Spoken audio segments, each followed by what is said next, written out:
Shabbat Shalom, everyone. And Yasher Koach, a special Yasher Koach to both Rabbi Timoner and Cantor Breitzer for chanting.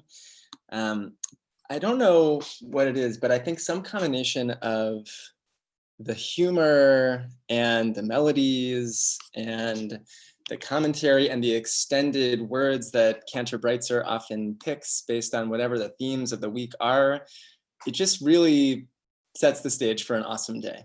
And I'm really excited to be here this morning, especially excited to pray and think about all of those connections of those words to our present moment in new ways. And I want to ask a really basic question, which I know some of you have asked before, and that is, what are we doing when we pray? Especially with this group, I'm guessing many of you have asked this before, since you're here praying this morning and on a holiday weekend, no less. Presumably, if you're here, many of you find something within prayer that's worth drawing you away from other holiday weekend festivities or whatever else you might be doing on a Saturday morning. Among the clergy at CBE, I am probably the least likely to ask the question, what are we doing when we pray? Typically, I'm the one making the case that culture or comedy or making a l'chaim can be spiritual practices. But of course, I pray all the time. And for what it's worth, I even like to pray. Over the course of this pandemic, I've found that prayer is more meaningful to me than ever before. And beyond the obvious desire for connection, I'm trying to understand what that's about, what the experience of prayer really means to me, and what it's good for. You'd think I'd have this figured out by now. Now that I've drawn back the curtain on my internal spiritual life somewhat, I'll share that as I consider all of this for myself personally, I was struck by a new reading of a famous passage in this week's Parsha. In fact, part of the Parsha that we just heard, that approaches an answer to what some of us might actually be doing when we pray. As I mentioned a moment ago, and as we just heard chanted, Parashat Vayeitzei offers one of the most vivid descriptions of an encounter with God in the entire Torah. Our patriarch Jacob has a dream in which he sees a stairway to heaven upon which angels move up and down. And in this dream, God speaks directly to Jacob while standing right next to him. Classically speaking, this dream is one of the defining features of Jacob's role as a prophet. God appears to him and reiterates the famous promise of Genesis that God will multiply his descendants and all the families of the earth will bless themselves by him and his offspring. We can take it at face value and believe that this actually happened. But maybe it's even more meaningful if God didn't actually come to Jacob in this moment, and his dream was just a good old-fashioned tossing and turning at night kind of dream. Something surreal or surrealist, perhaps, but not a moment of prophecy, so much as processing something on Jacob's mind. When last we met Jacob at the beginning of Genesis 28, he was parting ways with his father and brother on a mission to find a bride. And indeed, the next chapter is all about the bride he wanted and the one he didn't want, and the manipulation that lands him with both. It seems safe to say that family and lineage is something that really matters to this family, and probably especially to Jacob's dad. And so perhaps this dream of Jacob's, comforting and spiritual, though surely it was a working out of his subconscious feelings about lineage or family, about his parents and future offspring. Perhaps in this dream, some part of Jacob's brain was helping him cope with the uncertainty of what would come next, insisting that he would be all right in the end.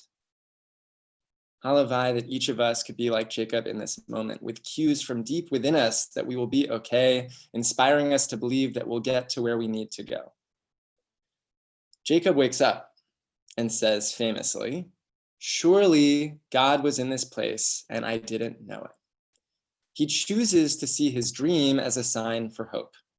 And suddenly the mundane place in which he fell asleep becomes significant to him. Vayira, we read with 2 yuds. He was shaken by this encounter. So he sets up the stone upon which he laid as a pillar to God and offers a prayer. What starts as an expression of his subconscious, a dream rooted in feeling, becomes a conscious expression. something he says out loud, and something that he builds, which is, in my view, a pretty good description of prayer. We plumb the depths of ourselves, and whether or not we understand it, our prayers give shape to what we find inside, directing all of it towards something beyond us, which we call God. Jacob's prayer doesn't immediately seem like a prayer. In fact, Jacob's prayer kind of sounds like negotiating a contract. He says, if God remains with me and protects me and gives me the things I need, then the Eternal One shall be my God, and I'll give God 10% of the profit. If Jacob were merely bargaining, we couldn't blame him. The name of this parsha, Vayeitzei, means, as I said before, and he set out, which implies setting out into a wilderness. He was frightened as he journeyed. And let's face it, from time to time, many of us make similar bargains with ourselves or with God when we're frightened. Some medieval commentators point out that Jacob did not need to make this bargain, since God had made a promise to protect him during his dream. But the rabbis of the Midrash Sifrei explain that Jacob's proclamation isn't a bargain at all. It's not even a promise.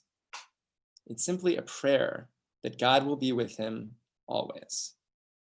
They read his words, the Eternal shall be my God, as a prayer that he might continue to have a sense of God's presence. This prayer was a way of expressing outwardly what he experienced subconsciously while he slept.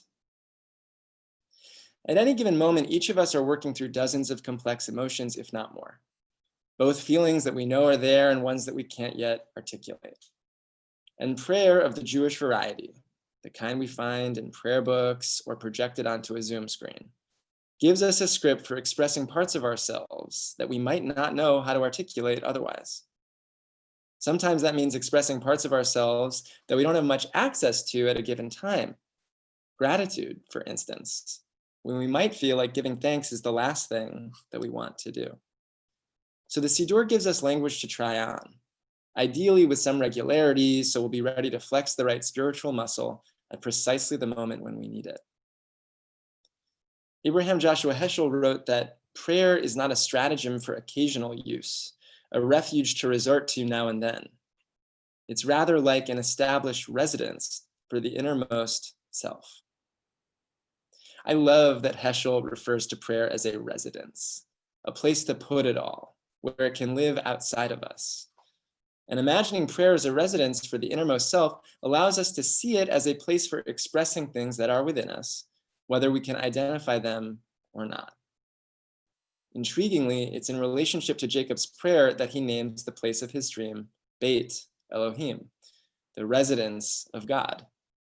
He calls it an abode, a residence, perhaps because it is the vessel into which he can place his feelings outwardly through speech. A place where he could move from the subconscious, away from this dream, and give conscious shape to something amorphous inside of him. The past 8 months have felt a little bit like a dream, a bad dream at times, much of the time, and maybe even a good dream at some times. As we've contracted our worlds to our own literal residences, we've had to get comfortable with the discomfort of our internal lives. And so I think it makes sense why prayer has felt even more meaningful to me and to many of us than it was before, as an action to take with all that stuff swirling inside of us, as a way of expressing feelings that we don't always know what to do with, and maybe as a way of responding to all of it, hopefully and charitably, with the affirmation that somehow God was in this place and we did not know it. Shabbat Shalom.